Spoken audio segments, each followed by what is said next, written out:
a tear, and a smile.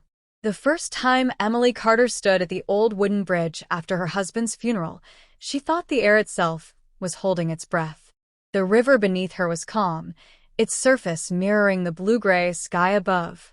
In the soft hush of early autumn, leaves spun down from the trees like slow-motion raindrops, their colors fading into the water until they disappeared. She clutched the railing and stared into the ripples. It had been 3 weeks since Michael's sudden passing, 3 weeks of numb mornings, hollow afternoons, and nights where the quiet felt louder than thunder. Michael had been her anchor, the steady, reassuring voice who believed in her dreams even when she didn't. They had been married for 15 years, and in all that time, she had never once imagined a life without him. That morning, her sister-in-law, Hannah, had encouraged her to step outside.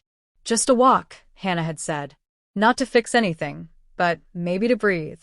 Emily had nodded, though she hadn't been sure breathing was something she still knew how to do. And yet, here she was, standing on the bridge where she and Michael had carved their initials on their second date. The faint letters, weathered and softened by years of rain and sun, were still visible. Her fingers brushed over them, and a tear slid down her cheek. It wasn't the first tear she'd shed that week, and it wouldn't be the last. But this one was different.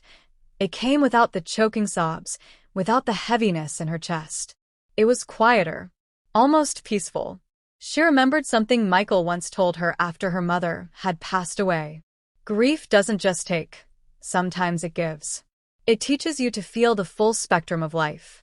Back then, she hadn't fully understood what he meant. Now, standing alone on that bridge, she was beginning to. Her phone buzzed in her pocket. It was a message from her childhood friend, Jacob. "I'm in town for a few days. Want some company?" Emily hesitated. Part of her wanted to stay hidden in her cocoon of grief, away from people, away from light. But another part, the quieter, braver part, knew that letting someone in might not be a betrayal of her sorrow, but a way to honor it. She typed back, "Yeah, let's meet at the coffee shop near the park." The coffee shop smelled of cinnamon and fresh bread. Jacob sat at the corner table, smiling when he saw her, though his eyes carried the weight of someone who understood loss.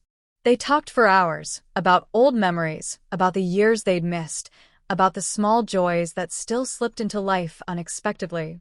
At one point, Jacob said, "You know, Emily, you've always been the kind of person who could cry and laugh in the same moment.